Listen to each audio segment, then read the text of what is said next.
Imagine raising a toast and accidentally kicking off the Trojan War, or partying so hard in Babylon that a ghostly hand appears.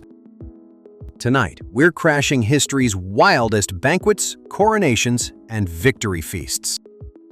These were nights of music, wine, and power games gone wrong.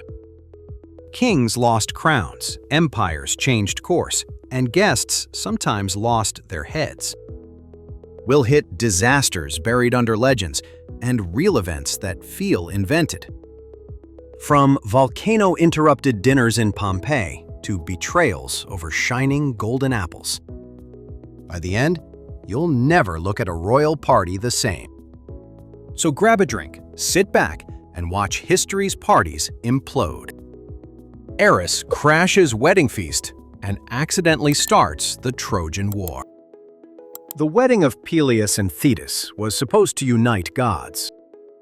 Olympian guests lounged around heaped tables, music playing, wine flowing everywhere.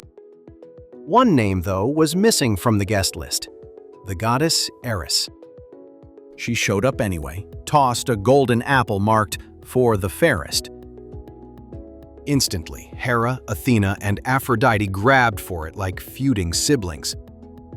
The banquet turned into a shouting match, with Zeus quietly backing away. No one could agree, so the decision got outsourced to mortal Paris. His choice for Aphrodite's bribe, Helen of Sparta, planted a delayed explosive. By morning, the perfect divine wedding felt like the first step towards siege. Belshazzar's doomed banquet, where writing on the wall appeared. Babylon's ruler Belshazzar threw a massive drinking party inside the fortress. To impress guests, he ordered sacred Jerusalem temple vessels to serve wine. Courtiers laughed and toasted idols while music drowned any uncomfortable thoughts about enemies. Then a disembodied hand appeared, calmly scratching words into the plastered wall. The party froze as everyone watched glowing letters nobody could understand. The party froze as everyone watched glowing letters nobody could understand. He told Belshazzar the kingdom was weighed, divided, and basically finished. While servants cleared tables, Persian forces were already slipping under Babylon's defenses. By the next dawn, the king from last night's feast was gone. Herod's birthday party ends with John the Baptist's execution. Herod's birthday banquet in Galilee began like your other royal flex. Officials reclined on couches, platters of meat circulated, wine dulled political worries. Then Herodias' daughter danced for the guests, and the room shifted. Herod, drunk and dazzled, loudly promised her practically anything she wanted. Prompted by her mother, she asked for John the Baptist's head. Suddenly, the crowd that had been laughing moments earlier fell silent. Herod hated the request, but loved his reputation even more. To avoid losing face at his own party, he agreed.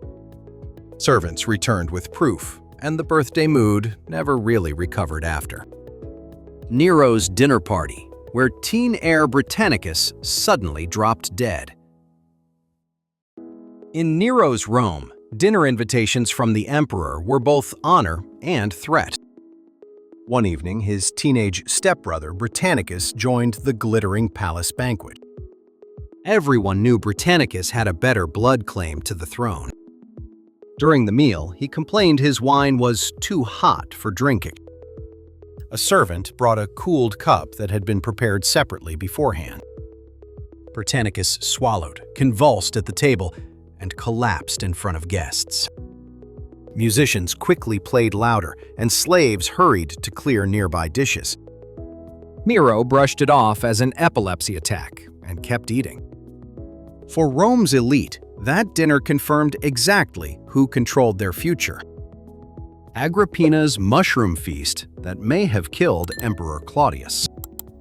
Emperor Claudius loved mushrooms so much, Romans joked they were food of gods. According to later writers, his ambitious wife Agrippina weaponized that favorite dish. One evening in the palace, Claudius received especially rich, fragrant mushrooms. Some accounts say a poison dose was mixed into his portion alone.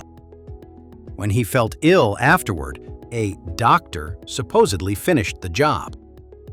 Agrippina kept the household moving, insisting ceremonies and serving staff continue as normal. Outside the palace, Rome went to bed, not knowing anything had changed. By morning, Claudius was dead, and Agrippina's teenage son Nero was emperor. That cozy mushroom supper became shorthand for lethal domestic politics in Rome. Alexander the Great's last drinking party before his mysterious death. Alexander's final days in Babylon started not with battle, but with drinking. We joined his friend Medius of Larissa for a long symposium. Guests boasted about their capacity, as servants refilled enormous mixing bowls. Alexander reportedly emptied cup after cup to cheers from his companions. At some point, he cried out in pain after another deep swallow. Still, he kept attending feasts, feverish yet trying to appear unstoppable. Within days, the conqueror who had crossed Asia struggled to move or speak. Rumors blamed poison, malaria, or simply years of exhaustion and heavy drinking. Whatever the cause, his last party felt more like the empire's wake. Attila the Hun's wild wedding night that left him dead. Attila the Hun celebrated his latest marriage with the confidence of an unbeaten warlord. Tents brimmed with meat, wine, and warriors boasting about future campaigns. The bride, often named Ildico in later sources, watched her terrifying new husband. Attila drank heavily, joking with chiefs while musicians hammered out rough tunes. Eventually, he retired to the bridal tent, leaving the party roaring outside. By morning, worried attendants found the once unstoppable conqueror lying lifeless inside. By morning, worried attendants found the once unstoppable conqueror lying lifeless inside. Others whispered about assassination or betrayal hidden behind wedding decorations and ceremony. Whatever happened, a night meant to start a dynasty instead ended it. Pompeii banquet interrupted mid-course by Vesuvius erupting outside. In Pompeii's villas, dinners doubled as theater, with painted walls and reclining couches. On that late summer evening, guests gathered while servants carried in seafood. Ash began drifting down outside, at first mistaken for normal volcanic grumbling.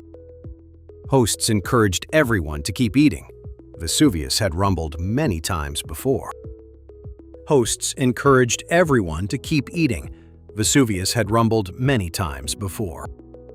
Some houses later revealed carbonized bread and figs still laid out on tables. People grabbed jewelry, coins, and cloaks, abandoning half-eaten dishes in sudden panic. Those who hesitated found streets already choked with debris and falling pumice. The party never officially ended. It just froze in volcanic time. Nika Chariot Festival in Constantinople explodes into week-long riot. A day at the races in Constantinople's Hippodrome should have been noisy fun. Fans of the Blues and Greens teams shouted slogans over clattering chariots. This time, though, anger over recent arrests boiled just beneath the cheering. When officials tried executing some troublemakers, the crowd shouted Nika, meaning conquer. Spectators spilled from stands, torched buildings, and suddenly controlled much of Constantinople. For days, the city's main arena doubled as rally point and battlefield. Emperor Justinian considered fleeing until his wife Theodora urged him to stay. He lured rebels back into the Hippodrome with promises of negotiation. Troops then stormed inside, turning what began as sports fandom into catastrophe. Fidene Gladiator Games, where a cheap stadium suddenly collapsed.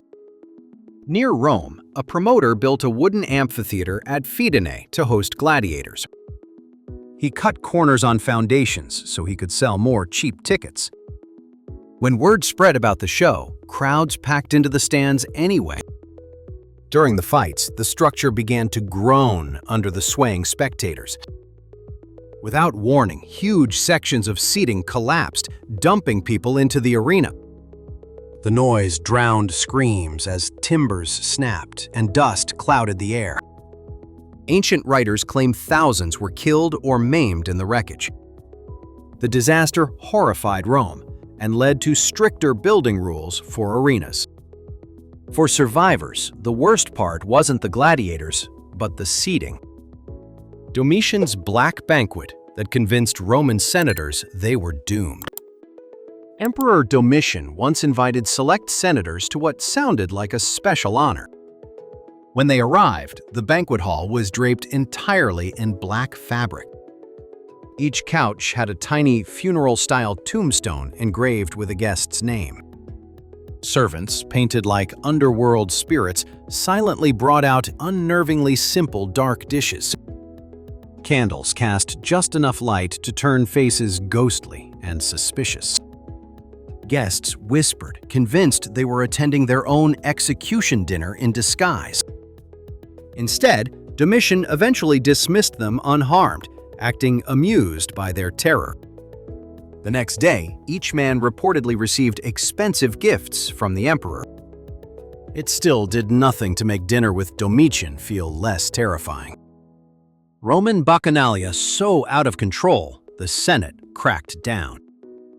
At first, the Bacchus festivals in Italy were small nighttime wine gatherings. Over time, the cult of Bacchus attracted huge mixed crowds and secret initiations. Neighbors complained that the parties blurred into all-night screaming, drinking, and rumored crimes. Rumors spread of forged wills, political plotting, and assaults hidden by ritual. Eventually, Roman officials sent informers into the celebrations to see for themselves. The Senate responded with one of its harshest religious crackdowns ever. Shrines were smashed, cult leaders arrested, and unauthorized gatherings strictly limited afterward. Even so, the idea of wild Bacchic parties stuck in Roman imagination. For moralists, it became the classic example of "this is why laws exist." Antony and Cleopatra's inimitable livers drinking club of ridiculous excess. Mark Antony and Cleopatra didn't just rule, they branded themselves as legendary partiers. Their inner circle even called itself the inimitable livers, impossible to outdrink. Banquets in Alexandria stretched for days with perfumed fountains and jewel-encrusted couches. Guests lounged on silver, listening to musicians while servants changed tableware between courses. Antony reportedly challenged Cleopatra to see who could waste more money. They held themed feasts around Greek gods, naval victories, even hunting trips. Egyptian and Roman elites watched, half dazzled, half horrified at the expense. Outside palace walls, soldiers and taxpayers funded these extravagant evenings of competition. When their alliance finally collapsed, the party reputation collapsed with it. Cleopatra's pearl banquet bet, where she literally dissolved a fortune. At one famous dinner, Cleopatra decided to prove Egypt outclassed Roman luxury. According to Pliny, she wagered Antony she could spend a fortune instantly. She removed one of her enormous pearl earrings, worth a kingdom by itself. Dropping it into strong vinegar, she let the liquid slowly dissolve it. Then she calmly drank the mixture as stunned guests watched their jaws drop. The second pearl was supposedly stopped before suffering the same fate. Whether exaggerated or not, the story raced through Roman rumor networks. It turned a single dinner course into a symbol of reckless royal spending. From then on, people measured extravagance by asking, is it pearl-level wasteful? Hongmen Banquet Trap, where Xiang Yu tried to kill Liu Bang. After the Qin dynasty fell, rival warlords pretended to celebrate a fragile peace. At Hongmen, Xiangyu invited Liu Bang to a grand conciliatory banquet. Behind the musicians and toasts, assassins waited for a signal to strike. One general, Shang Zhuang, performed a sword dance that drifted dangerously close. Another ally, Shang Bo, clumsily intercepted, turning the performance into an accidental duel. Meanwhile, strategist Zhang Liang quietly shepherded Liu Bang toward the edge of danger. Under excuse of needing the bathroom, Liu Bang slipped away from the gathering. By the time Shang Yu realized, his rival was already riding for safety. That night's failed trap became the opening act for a new dynasty. Royal wedding in Paris that spiraled into St. Bartholomew's massacre. In 1572, Paris hosted a royal wedding meant to heal religious divisions. Henry of Navarre, a Protestant leader, married Catholic princess Marguerite de Valois. Nobles from across France crowded into the city for days of celebration. Tension simmered as Protestant guests walked streets lined with hostile Catholic crowds. A failed assassination attempt on Admiral Coligny pushed nerves past the breaking point. Overnight, church bells rang, and armed gangs began targeting Protestant households. Some guests were dragged straight from wedding lodgings into brutal street killings. The bloodshed spread beyond Paris, turning reconciliation festivities into nationwide catastrophe. That wedding banquet became a shorthand for peace talks dissolving into violence. Stockholm coronation banquet that turned into the Stockholm bloodbath. When Christian II was crowned King of Sweden, he staged a joyous celebration. Stockholm's nobles filled the halls, feasting under banners and royal insignia. For 3 days, everyone drank, swore loyalty, and relaxed their suspicions. Then, after the banquets ended, the mood flipped almost overnight. Key Swedish leaders were suddenly arrested on charges of heresy against the crown. Executions began in the main square, within sight of recently decorated buildings. Guests who had clinked glasses with the king watched friends led away. The event entered history as the Stockholm bloodbath, not a coronation. It showed how a smiling host could still be planning revenge. Black dinner in Scotland, where Douglas teenagers were lured and executed. In 15th century Scotland, the young Douglas earls were rising uncomfortably fast. The regent invited them to Edinburgh Castle for what looked like reconciliation. At dinner, they sat across from nobles who smiled like forgiving uncles. Then servants slammed a black bull's head on the table before them. Everyone in the hall knew it symbolized doom for the guests, not entree. The boys were dragged away, charged with treason, and swiftly executed nearby. People later nicknamed it the Black Dinner, blending hospitality with betrayal. Centuries afterward, writers still pointed to it as chilling precedent. If your powerful neighbor offers apologies over wine, Scottish history advises caution. Banquet of the Chestnuts turns papal palace into infamous orgy scandal. During Pope Alexander VI's time, Rome buzzed with rumors about Borgia excess. One night, Cesare Borgia allegedly hosted a particularly wild gathering in the Vatican. Sources describe long tables, noble guests, and dozens of hired courtesans attending. As the evening wore on, dancing turned raunchier and games less innocent. Chronicler Johann Burckhardt wrote about chestnuts scattered on the floor for contests. Later historians debated how much of the account was exaggerated or politically motivated. Still, the Banquet of the Chestnuts stuck as a symbol of corruption. It made future reformers see late medieval church parties very differently indeed.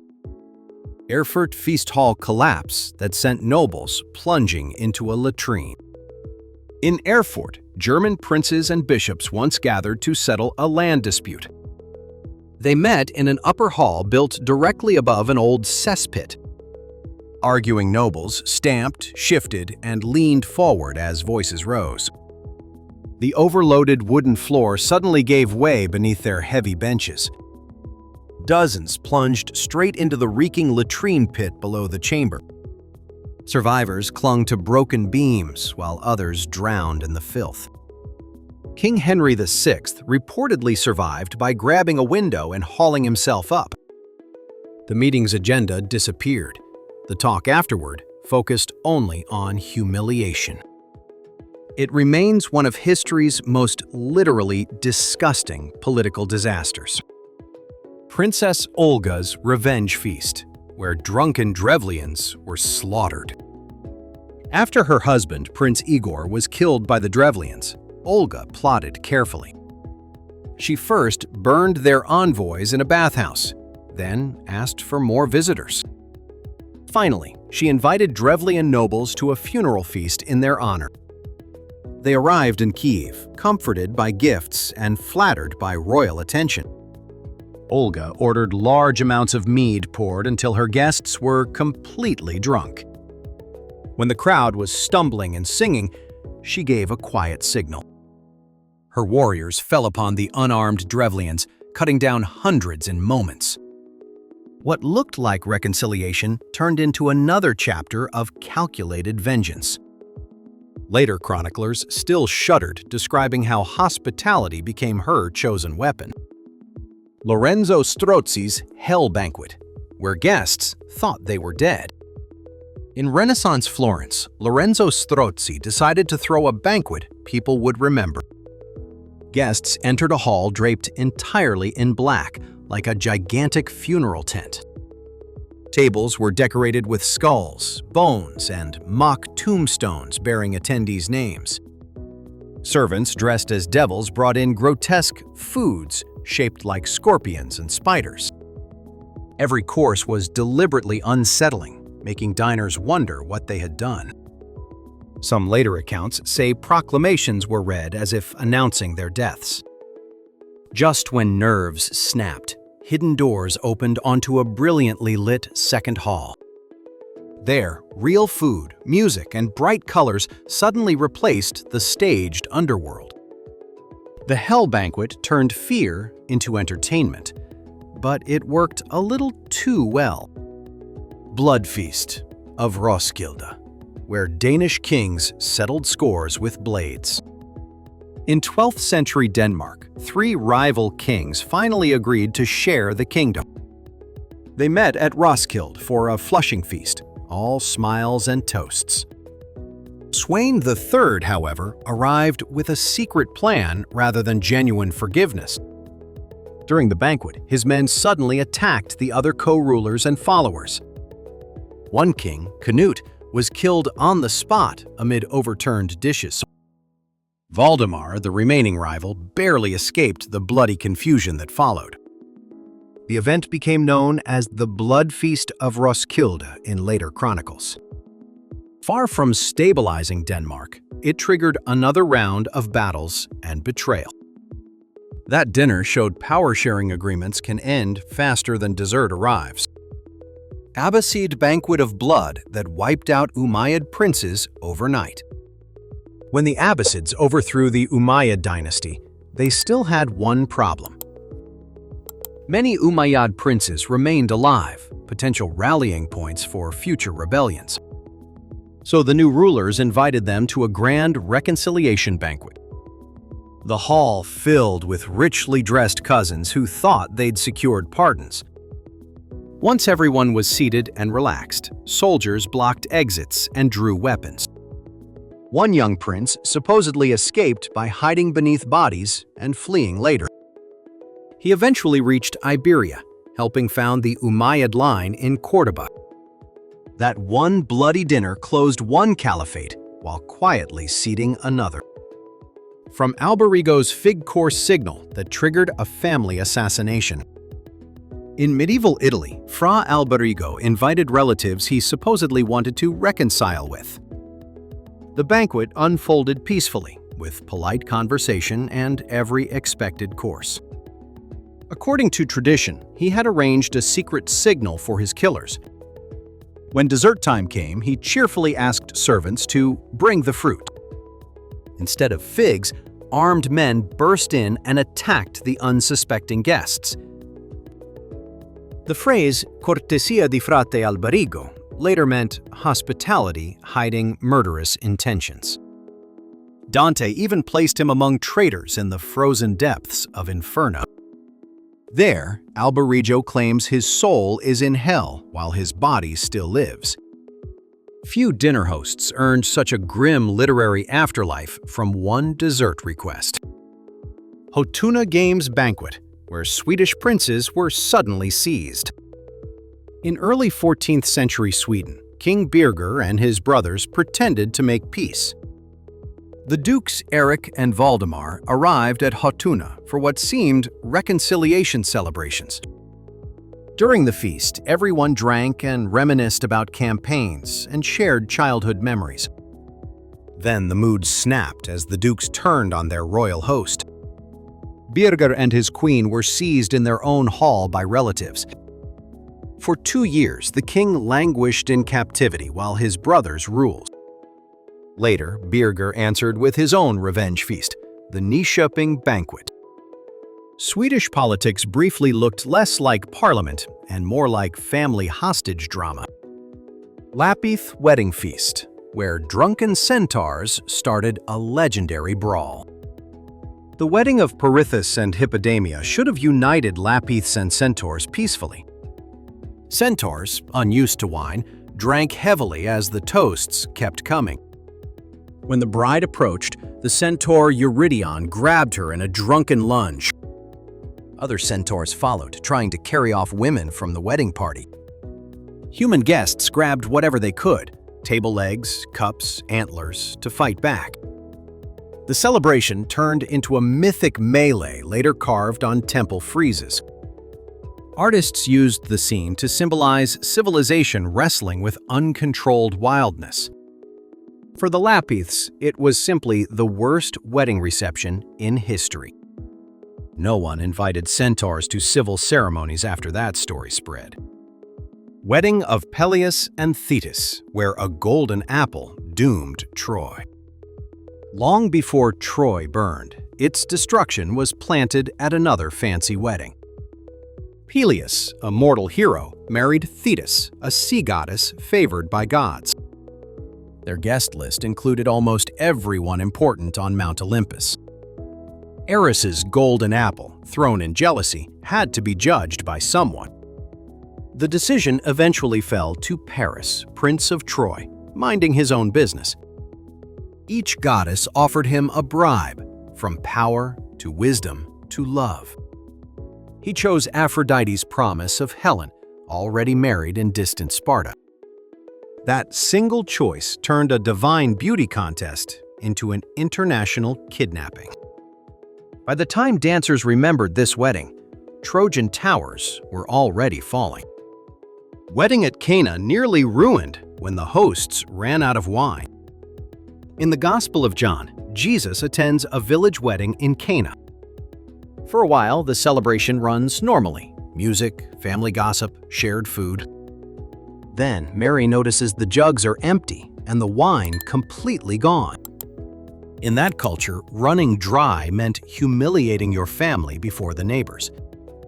Servants filled huge stone jars with water, probably expecting scolding, not miracles.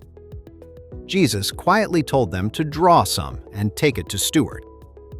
The steward tasted it, shocked to find rich, new wine instead. He praised the groom for saving the best wine for last. Guests kept dancing, never realizing the party had nearly collapsed earlier. Persian royal feast, where King Xerxes drunkenly banished Queen Vashti. King Xerxes of Persia once held a massive multi-day feast for nobles. After days of drinking, he decided to parade Queen Vashti before everyone. He ordered her to appear wearing the royal crown, displaying her beauty. Vashti refused, unwilling to be presented like entertainment for drunk courtiers. Embarrassed before his guests, Xerxes consulted advisors already tipsy on palace wine. They warned that her defiance might encourage other women throughout the empire. A decree stripped Vashti of her title and banished her from court. Her absence opened the path for Esther's dramatic story in the same book. All of it began with boundaries broken at one overlong royal banquet. Caligula's dinner parties, where guests feared laughter could get them killed. Dining with Emperor Caligula meant stepping into a room wired with tension. Tables groaned under rare foods, gold dishes, and endless entertainment. Yet some guests knew he'd ordered executions the same day as invitations. One story describes a father dining the night his son was executed. He forced himself to joke with Caligula, terrified any sadness looked suspicious. Caligula reportedly bragged about power, then pointed out nearby executioners as proof. People who laughed at the wrong moment risked being noticed too much. The food might be exquisite, but every bite tasted like potential doom. For Roman elites, survival meant treating terror as just another course. Alexander kills friend Clytus during a drunken banquet argument. Years after conquering Persia, Alexander celebrated in Maracanda with trusted officers. Wine loosened tongues, and flattery made him sound larger than his father Philip. Clytus the Black, who had once saved Alexander's life in battle, objected. He reminded everyone of Philip's victories and Macedonian traditions Alexander seemed abandoning. The argument escalated as servants tried to calm two very drunk men. Alexander shouted, threw objects, and had Clytus hustled from the hall. Clytus somehow returned, still furious, and insulted the king again. In a flash of rage, Alexander grabbed a spear and struck him. Silence replaced music as guests watched friendship shatter in one reckless moment. King Edwig's coronation feast derails when he slips away with his lover. On his coronation day in 10th century England, young King Edwig had duties. Nobles gathered at the feast expecting speeches, oaths, and very public gratitude.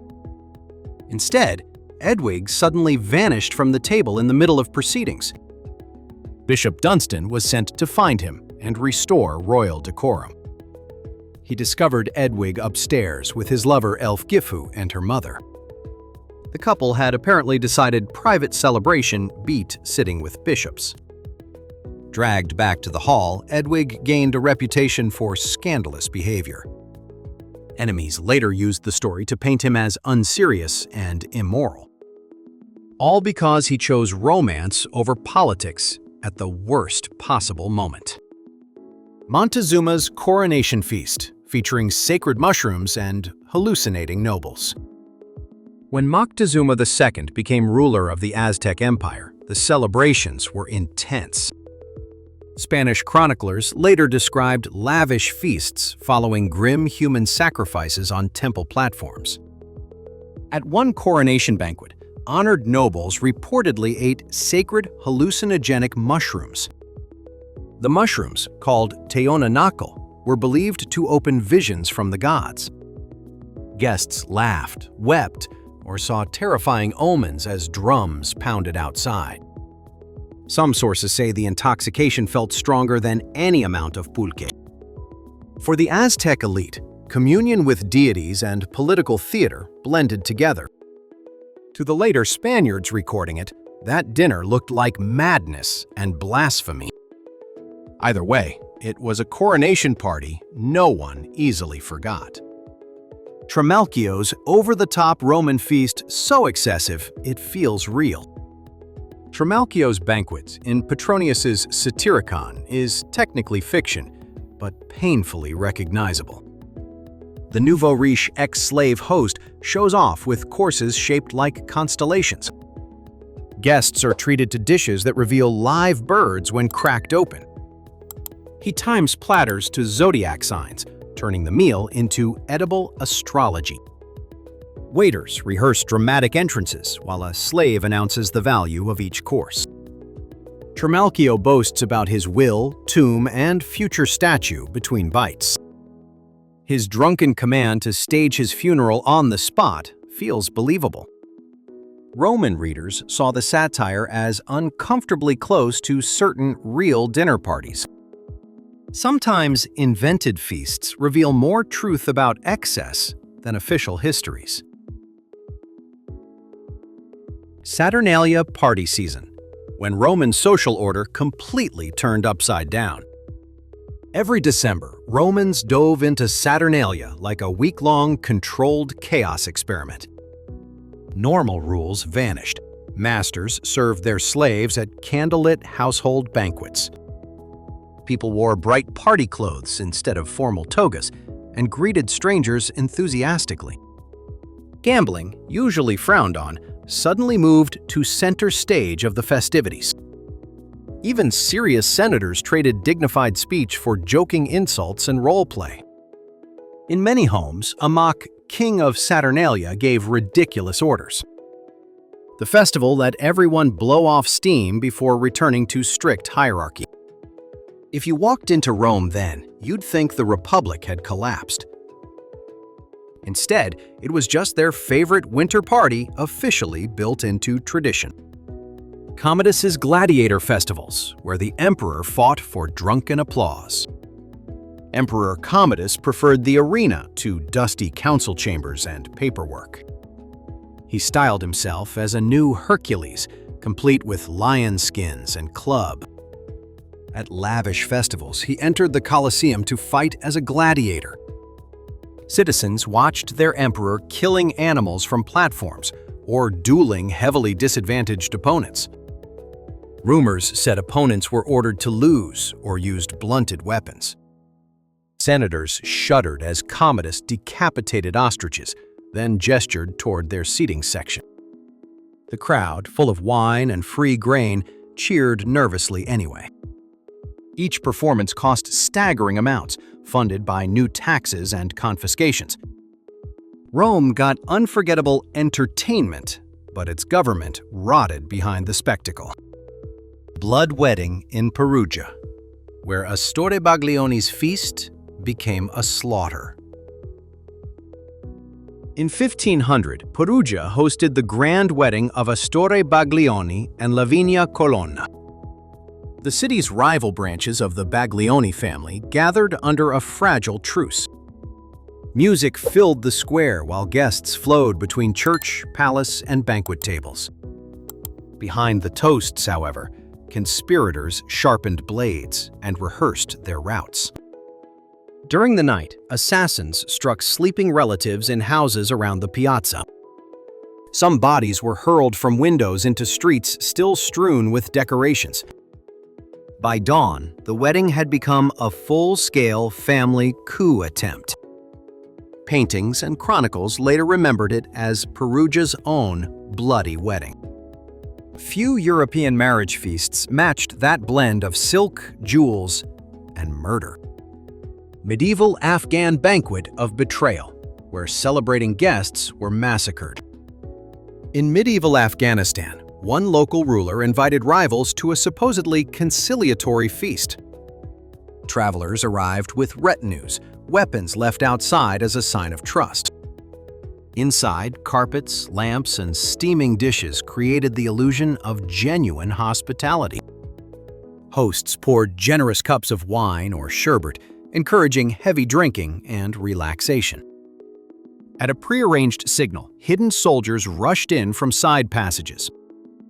The massacre reshaped local power, leaving one faction dominant over shattered neighbors. But the story lingered in chronicles as a warning about peace banquets. Sometimes the most dangerous battlefield in history was simply the dining room. Sometimes the most dangerous battlefield in history was simply the dining room. Sometimes the most dangerous battlefield in history was simply the dining room. Sometimes the most dangerous battlefield in history was simply the dining room. Sometimes the most dangerous battlefield in history was simply the dining room. Sometimes the most dangerous battlefield in history was simply the dining room. Sometimes the most dangerous battlefield in history was simply the dining room. Sometimes the most dangerous battlefield in history was simply the dining room. Sometimes the most dangerous battlefield in history was simply the dining room. Sometimes the most dangerous battlefield in history was simply the dining room. Sometimes the most dangerous battlefield in history was simply the dining room. Sometimes the most dangerous battlefield in history was simply the dining room.